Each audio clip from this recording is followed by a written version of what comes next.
Assalamualaikum warahmatullahi wabarakatuh. Salam sejahtera untuk kita semua. Perkenalkan, nama saya Okiana Kusuma Putih M.Farm dengan NIDN 0308 109105 atau NUPTK 2340 7696 7023 0313. Saya bergabung di Akademi Farmasi Bumi Husada sejak 2018. Video ini merupakan bagian pernyataan diri dosen atau PDD dalam Unjuk Kinerja Tridharma Perguruan Tinggi atau UKTPT dalam bidang pengajaran sebagai salah satu syarat sertifikasi dosen gelombang 1 yang diselenggarakan oleh Kemendikti-Saintek tahun 2025. Saya ingin menginformasikan bahwa saya merupakan lulusan S1 Farmasi. Kemudian saya melanjutkan kuliah S2 Farmasi dengan peminatan obat bahan alam. Latar belakang tersebut relevan dengan mata kuliah yang saya ampu, yaitu farmakognosi. Pada mata kuliah ini, mahasiswa belajar tentang sejarah farmakognosi, simplisia, penggolongan simplisia, tata nama simplisia, dan pembuatan simplisia, serta standarisasi simplisia. Kemudian, mahasiswa juga mempelajari tentang karbohidrat, lipid, glikosida, minyak atsiri, alkaloid, hormon, dan steroid, dan beserta contoh tanamannya. Farmakognosi merupakan mata kuliah wajib yang memiliki bobot 2 SKS yang diberikan kepada mahasiswa pada semester 3. Mata kuliah ini terdiri dari 16 kali pertemuan, di mana 14 kali pertemuan perkuliahan, 1 untuk UTS dan 1 lagi untuk UAS. Metode pembelajaran pada perkuliahan ini yaitu ceramah untuk membangun pemahaman konseptual mahasiswa, kemudian diskusi agar mahasiswa dapat berkolaborasi secara berkelompok. Kemudian metode tanya jawab agar mahasiswa berpartisipasi aktif dalam perkuliahan. Seluruh materi perkuliahan ini dapat diakses oleh mahasiswa secara daring melalui Sistem Informasi Akademik Online Akfar Bumi Husada. Mahasiswa juga dapat mengunduh RPS serta dapat mengunggah tugas yang diberikan oleh dosen secara terintegrasi melalui sistem ini. Sedangkan untuk penyampaian materi perkuliahan, diskusi interaktif, dan presentasi dilaksanakan langsung di dalam kelas. CPL mata kuliah farmakognosi terdiri dari sikap, yaitu menunjukkan sikap bertanggung jawab atas pekerjaan di bidang keahliannya secara mandiri. Kemudian pengetahuan, menguasai konsep anatomi fisiologi tumbuhan, kemudian menguasai konsep teoritis farmakognosi. Untuk keterampilan umum, yaitu memecahkan masalah pekerjaan dengan sifat dan konteks yang sesuai dengan bidang keahlian terapannya, didasarkan pada pemikiran logis dan inovatif, dilaksanakan secara bertanggung jawab atas hasilnya secara mandiri. Kemudian, untuk keterampilan khusus, mampu melaksanakan pekerjaan produksi sediaan farmasi, dilaksanakan secara bertanggung jawab secara mandiri. Kemudian, untuk keterampilan khusus, mampu melaksanakan pekerjaan produksi sediaan farmasi yang meliputi menimbang, mencampur, mencetak, mengemas, dan menyimpan mengacu pada cara pembuatan obat tradisional yang baik. Setelah mahasiswa menyelesaikan mata kuliah ini, mahasiswa diharapkan mampu menunjukkan penguasaan baik secara sikap, pengetahuan, dan keterampilan yang tertuang pada capaian pembelajaran mata kuliah.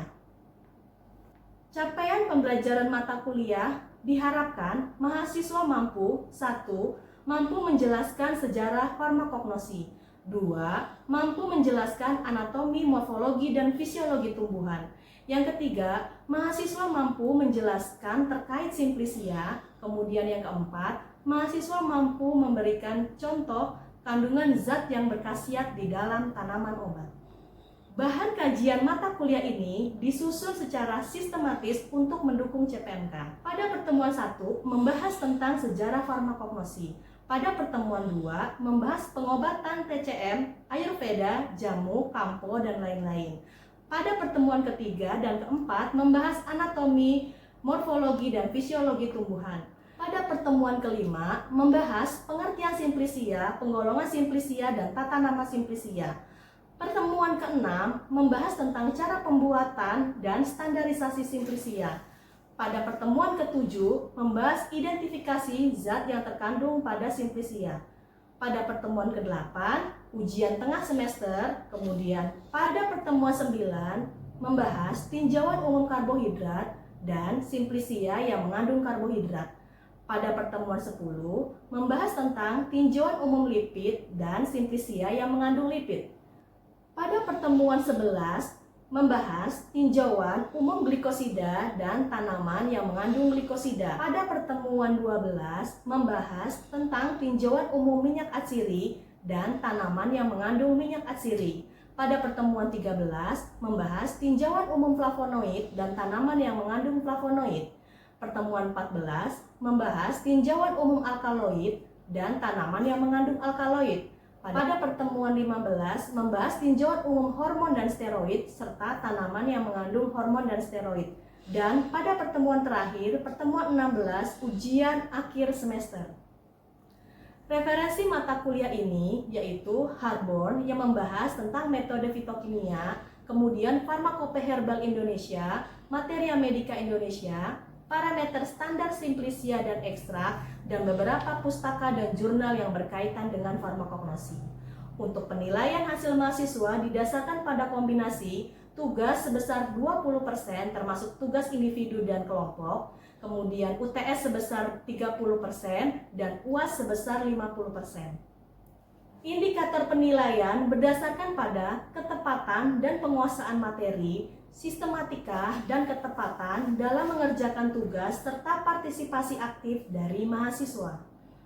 Hasil penilaian saya sampaikan kepada mahasiswa sebagai bagian dari umpan balik untuk meningkatkan kualitas pembelajaran dan transparansi dalam proses evaluasi pendidikan.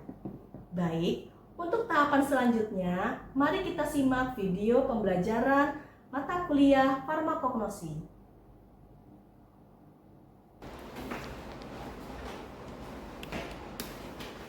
Assalamualaikum warahmatullahi wabarakatuh.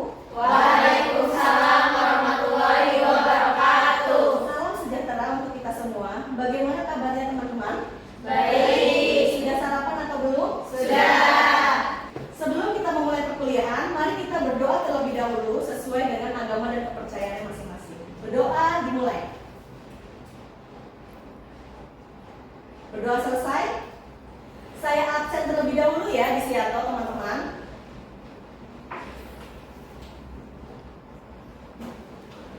Atas nama Fairuz, Hadir Bu. baik. Atas nama Syarifah, hadir Bu. Hadir. Atas nama Salwa, Hadir Bu. hadir. Atas nama Karin, Hadir Bu. hadir. Kemudian atas nama Anissa, Hadir Bu. ya. Teman-teman, bagaimana? Ingat nggak dengan materi minggu lalu? Ayo kira-kira bahas tentang apa? Simplisia. Simplisia ya. Jadi minggu lalu kita membahas tentang simplisia, tapi hanya pada lingkup pengertian, kemudian tata nama dan penggolongan. Pada pertemuan ke-6, kita akan membahas pembuatan dan standarisasi simplisia menurut Materia Medica Indonesia. Teman-teman tahu nggak Materia Medica Indonesia itu apa? Tahu. Tahu ya. Jadi Materia Medica Indonesia itu merupakan buku pedoman ya. Jadi kalau kalian mau membuat simplisia, itu harus menggunakan buku pedoman Materia Medica Indonesia ini. Kalau misalkan simplisia yang kalian buat itu bukan untuk bertujuan pengobatan, maka tidak perlu menggunakan Materia Medica. Jadi simplisia yang bertujuan untuk pengobatan itu harus berpaku atau berpedoman pada Materia Medica Indonesia. Baik simplisia itu dalam bentuk serbuk yang akan dibuat menjadi jamu, atau simplisia itu dibentuk dalam bentuk cacahan atau godokan seperti infus, atau akan dilanjutkan lagi menjadi produk sediaan farmasi. Jadi simplisia itu sebelum mau dilanjutkan lagi menjadi bentuk yang lain, dia harus melewati proses dari penyesuaian dari standarisasi melalui Materia Medica Indonesia. Selanjutnya, nah cara pembuatan simplisia itu ada tahapannya. Kalau misalkan kalian lihat dari sini ya, 1 ada pengumpulan bahan baku, 2 ada sortasi basah, 3 ada pencucian, pengubahan bentuk, pengeringan, sortasi kering, pengepakan, dan penyimpanan. Jadi tahapannya itu memang sudah sesuai. Ya, jadi tahapannya itu memang sudah sesuai dan berurutan. Jadi tidak boleh dilompati. Ya, pertama ada pengumpulan bahan baku, kemudian sortasi basah, pencucian, kemudian pengubahan bentuk atau perajangan, kemudian pengeringan, sortasi kering, pengepakan, dan penyimpanan. Ya, jadi sudah berurutan. Pertama, ada pengumpulan bahan baku. Pengumpulan bahan baku juga disesuaikan dari bagian tanaman yang kalian pakai. Jadi setiap tanaman itu juga berbeda-beda. Misalkan, nih yang pertama, itu ada biji. Biji itu pengambilannya itu juga harus disesuaikan. Misalkan biji ini, pertama dia harus mengering dulu buahnya atau menunggu biji itu pecah. Jadi tergantung dari kapan kamu mengambilnya. Pada saat dia mengering atau pada saat dia pecah. Kemudian kalau misalkan yang kita pakai itu adalah bagian tanaman berupa buah, itu tergantung ya. Kalau buah itu tergantung dari banyaknya zat berkhasiatnya. Jadi terkadang ada beberapa zat berkhasiat yang tingginya saat dia masak, atau zat berkhasiatnya tingginya waktu dia belum matang. Jadi kalau buah ini dilihat lagi zat berkhasiatnya apa nih yang mau diambil, pada saat dia masak kah? Atau pada saat dia berubah warna, atau pada saat dia belum matang. Ya, itu untuk buah. Kemudian untuk bunga. Nah, kalau bunga itu juga sama. Mau diambilnya pada saat penyerbukan kah? Atau pada saat kuncup, seperti bunga apa yang kuncup? Bunga melati. Kemudian kalau yang mekar biasanya diambil mawar, ya. Jadi kalau misalkan bunga ada yang penyerbukan, kalau kuncup contohnya tadi teman-teman bilang adalah melati. Kemudian kalau untuk yang mekar biasanya itu adalah bunga mawar. Kemudian kalau untuk daun dan herba itu biasanya tergantung pada proses fotosintesisnya. Kapan dia itu maksimal, ya? Bisa ditandai dengan munculnya bunga atau bisa ditandai dengan munculnya buah.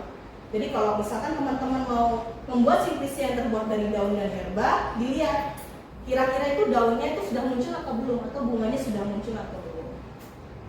Nah, biasanya kalau untuk daun mau diambil pucuknya, biasanya disarankan jika pucuknya itu sudah berubah menjadi tua. Jadi bukan yang benar-benar yang masih muda sekali. Ya, jadi yang sudah agak warnanya agak tua baru dia diambil. Itu yang daunnya. Kemudian untuk kulit batang. Nah, kalau kulit batang itu biasanya dipilih yang cukup umur. Kemudian ada umbi lapis. Nah, kalau umbi lapis itu diambilnya atau dikumpulkan itu pada saat akhir pertumbuhan. Kalau kalian ingat itu tentang umbi lapis itu seperti bawang merah, itu kan diambil ketika bagian atasnya atau bagian tanamannya sudah mengering. Itu berarti sudah dari akhir pertumbuhan. Ya, jadi sudah maksimal tuh umbi lapisnya baru diambil. Kemudian ada rimpang, kemudian rimpang ini pada awal musim kemarau, kemudian akar. Nah, ini kalau akar, kalian harus perhatikan juga. Kalau misalkan kita mau ngambil akar, itu sudah pasti akan mematikan suatu tanaman. Jadi kalau misalkan mau pakai simplisia akar, harus diperhatikan lagi. Kira-kira ini tumbuhannya langka atau tidak? Kira-kira tumbuhannya susah tumbuh atau enggak gitu. Karena kalau diambil akarnya sudah pasti dia akan mati. Ya, selanjutnya yang kedua itu adalah sortasi basah. Nah, sortasi basah itu biasanya kita akan memisahkan kotoran-kotoran ya. Kira-kira kotorannya apa aja tuh yang biasa terikut dalam proses pemanenan? Nah, ya betul, apa lagi? Ya, terus ya. Jadi ada bisa tanam, bisa kerikil, bisa rumput, kemudian bisa juga bagian tanaman yang lain yang ikut terbawa. Misal kamu mau ngambil daun, tiba-tiba ada batangnya juga yang terikut. Itu juga harus dipisahkan juga. Kemudian pencucian. Nah, pencucian itu untuk membersihkan tanaman yang kamu ambil. Ya kan sudah disortasi nih, udah yang sesuai dengan apa yang mau dibuat, yang akan mau dibuat untuk menjadikan simplisia, kamu lakukan pencucian. Nah, kira-kira biasanya air apa yang bisa dipakai untuk pencucian? Mata air. Kemudian Sumur. sumur, Pam. ya air pump ya. Intinya apa? Air yang bersih. Jadi tidak boleh air yang kotor atau air yang tercemar. Kemudian perubahan bentuk. Ya, setelah dilakukan sortasi basah, dilakukan perubahan bentuk. Perubahan bentuk ini biasanya untuk memperluas permukaan. Ya, Bu, izin mau tanya, ya Anissa, apa yang mau ditanyakan? maksud dari memperluas permukaan bahan baku itu apa? Memperluas permukaan bahan baku ya. Jadi tadi saya bahas tentang memperluas permukaan bahan baku. Jadi sortasi basah tadi kan sudah dipisahkan, kemudian dilakukan perajangan. Nah, perajangan itu adalah memperluas bahan baku. Misal yang kamu ambil adalah rimpang. Kalau rimpang kamu jemur begitu aja, dia cepat kering nggak? Nah, cepat kering ya. Jadi harus dipotong-potong terlebih dahulu, dirajang terlebih dahulu, sehingga luas permukaan dia kontak dengan sinar matahari itu lebih luas, lebih cepat sehingga dia keringnya ya. Jadi maksud dari perluasan itu seperti itu, agar kontak dengan pengeringnya itu lebih lama dan lebih luas gitu. Paham, Anissa? Paham, Bu. Terima kasih. Ya. Jadi semakin luas permukaan bahan baku, maka akan semakin cepat kering. Konsepnya seperti itu. Dan di sini perubahan bentuk itu bisa meliputi perajangan. Tadi contohnya seperti rimpang tadi, kemudian pengupasan, bisa dari buah, kulit, kemudian pemipilan, itu biasanya tanaman jagung, kemudian pemotongan akar, batang, kayu, serta penyerutan untuk kayu. Nah, kalau penyerutan kayu, kira-kira apa yang terbayang? Simplisnya apa? Kulit secang. Ya kan, kalau kulit secang itu kan dia diserut kan ya. Nah, itu dia juga bisa juga itu sebagai cara untuk mempercepat pengeringan dari si kayu secang tadi. Kemudian pengeringan. Nah, tadi kan sudah dirajang, kemudian dikeringkan. Kira-kira teman-teman tahu nggak apa sih tujuan dari pengeringan? Saya berjawab. Ya boleh. Sarifah apa? Bisa untuk menurunkan kadar air, Ya, melakukan aktivitas enzim, sama memudahkan proses pengelolaan. Temannya tadi menjawab tiga poin. Pertama, menurunkan kadar air. Kedua, itu menghilangkan aktivitas enzim. Kemudian yang ketiga adalah memudahkan dalam proses pengolahan. Kalau mau menurunkan kadar air, udah pasti ya. Pasti kalau misalkan dikeringkan, kadar airnya akan turun, ya, akan lebih berkurang. Ya, kalau misalkan menurunkan kadar air itu mengurangi juga proses pembusukan, ya, atau tumbuhnya jamur. Kemudian proses enzimatik juga sama. Benar. Kemudian yang ketiga itu adalah memudahkan pengolahan. Kalau misalkan disimpan dalam keadaan kering, itu lebih mudah untuk diproses daripada kita harus menyimpannya dalam keadaan segar. Ya. Selanjutnya, beberapa faktor yang mempengaruhi pengeringan itu ada waktu. Ya, berarti lamanya proses pengeringan. Kemudian ada apa lagi? Suhu. Ya betul. Jadi selain waktu ada suhu, kemudian apa lagi? Kelembapan udara, terus Ketebalan bahan. bahan, terus Sirkulasi udara. dan Luas permukaan bahan. luas permukaan bahan. Jadi hafal ya, tahu ya, paham gitu ya.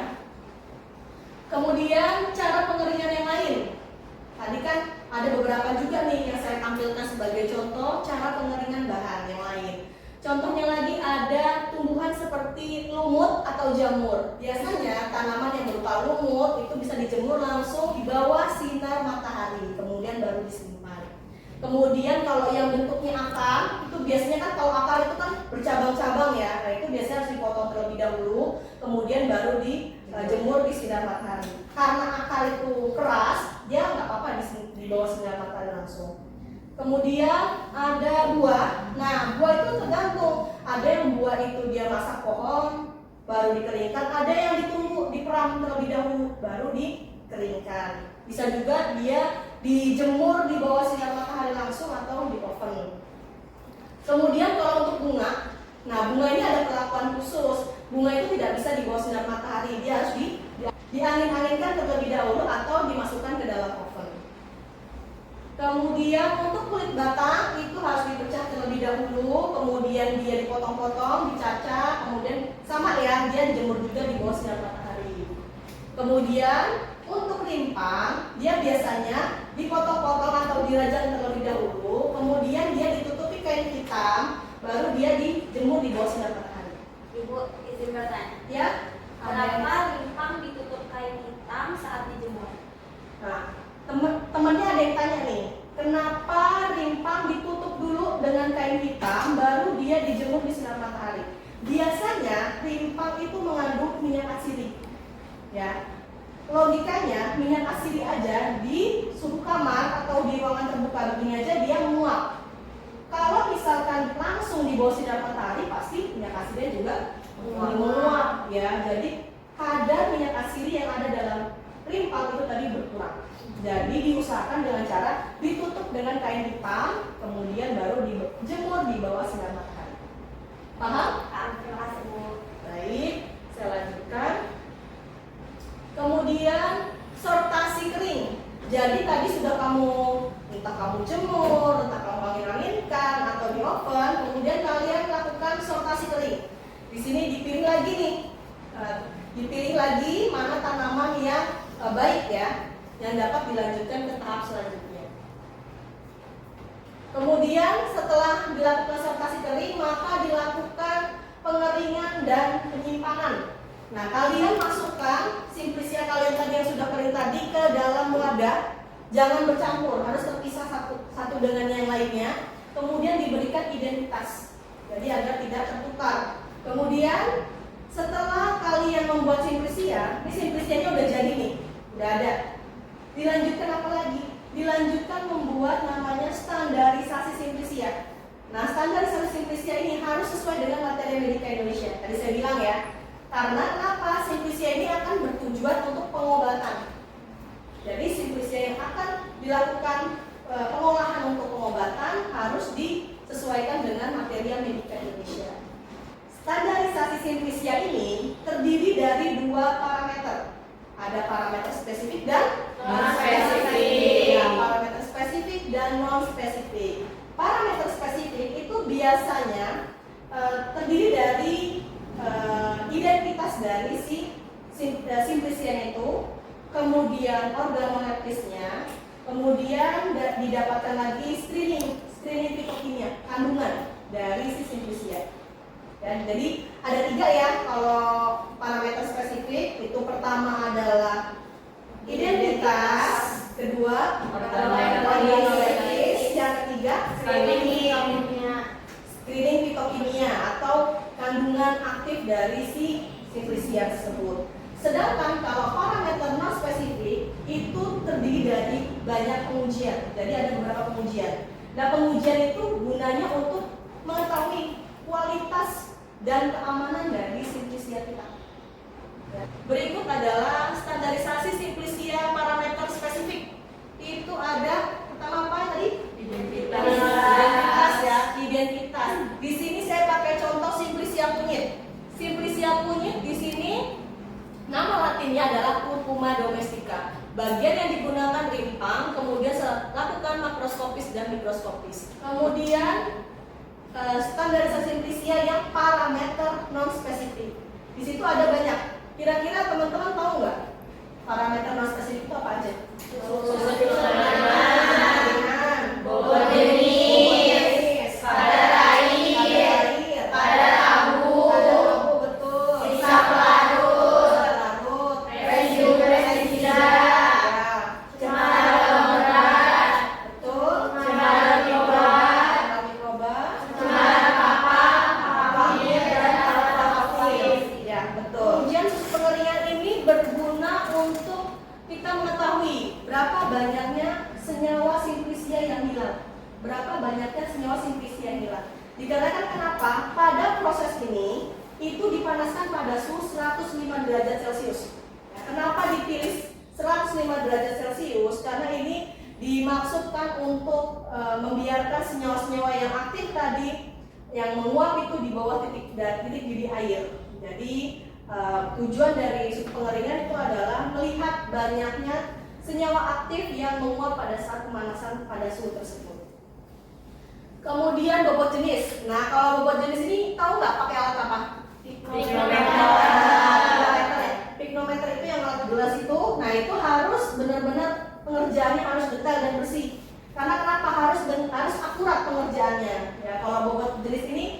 berarti bertujuan untuk masak bobotnya, beratnya dari si simplisia itu sesuai atau tidak dengan material militer. Kemudian penetapan kadar air. Penetapan kadar air berarti adalah menghitung atau melakukan pengujian berapa kadar air dari simplisiamu. Untuk pengujian kadar abu itu ada dua ya, ada kadar abu yang total dan ada yang larut asam. Kalau kadar abu total itu untuk mengetahui kandungan mineralnya. Kalau yang larut asam itu untuk mengetahui bahan organik atau anorganik. Jadi kalau misalkan simplisiamu itu mengandung logam atau tidak, itu bisa dicek dengan kadar abu. Ya, karena logam itu dapat mempengaruhi dari kinerja simplisiamu itu. Kemudian bahan organik asing. Jadi terkadang kalau misalkan kita melakukan pengeringan dan lain tadi, walaupun sudah dilakukan pengecekan, tapi tetap ada bahan asing yang terbawa, itu juga harus dihilangkan dan dihitung berapa persennya. Kemudian cemaran mikroba, berarti ini untuk mengetahui jumlah mikroorganisme yang diperoleh. Nah, biasanya juga kok kadang hasilnya itu adalah menghambat ya, atau hasil dari cemaran mikrobanya itu kecil. Bisa jadi simplisiamu itu mengandung bahan antibakteri. Ya, itu jadi dia berfungsi sebagai penghambat juga. Kemudian angka lempeng total ini juga sama untuk menghitung koloni ya. Kemudian angka cemaran kapang dan kamir ini berarti untuk mengecek juga berapa banyak sih kapang atau kamir yang terkandung pada simplisiamu. Kira-kira ada nggak ditanyakan pada materi ini? Tidak ada, Bu. Paham ya? Paham. Kita mereview dari cara pembuatan. Ini saya akan mereview. Jadi cara pembuatan simplisia itu tadi ada pengumpulan bahan baku, kemudian ada sortasi basah, kemudian pencucian, perubahan bentuk, kemudian pengeringan, sortasi kering, kemudian ada penyimpanan, ya, dan ada pengemasan juga ya. Coba kalau misalkan yang standarisasi simplisia, tadi yang parameter 2, yang spesifik dan non spesifik, siapa yang bisa jawab spesifik? Siapa yang bisa jawab? Ya, silakan. Parameter spesifik apa? Itu mengetahui identitas, Identitas, organoleptik, organoleptik, dan screening fitokimia. dan screening fitokimia. Ya benar ya. Jadi parameter spesifik itu tadi identitas, organoleptik, dan screening fitokimia. Kalau yang non spesifik, siapa yang mau jawab? Baru dibahas. Silakan. Ya boleh kamu. Untuk mengetahui kualitas dan keamanan. Ya kualitas dan keamanan. Kira-kira pengujiannya apa? Ada sebutkan cuma 3. Ya boleh. 1 susu pengeringan, Ya. 2 bobot jenis, Betul. 3 sama kadar air, Bu. Kadar air. Jadi ada susu pengeringan, bobot jenis, kadar air, pH, bisa cemaran total, asam angka lempeng total, kemudian bisa juga pengujian-pengujian yang lain ya yang berhubungan dengan kualitas dan keamanan dari simplisia. Oke teman-teman, materinya sudah selesai. Saya akhiri pertemuan hari ini. Jangan lupa minggu depan kalian ujian tengah semester. Kemudian untuk minggu depannya lagi itu ada presentasi makalah ya, yaitu tinjauan umum karbohidrat dan yang lain-lain. Nanti teman-teman akan dibagi secara berkelompok sehingga kalian nanti buat makalah dan PPT dan mempresentasikannya di depan kelas. Sebelumnya, mari kita berdoa terlebih dahulu menurut kepercayaan dan agamanya masing-masing. Berdoa mulai. Selesai. Sekian dari saya. Wassalamualaikum warahmatullahi wabarakatuh.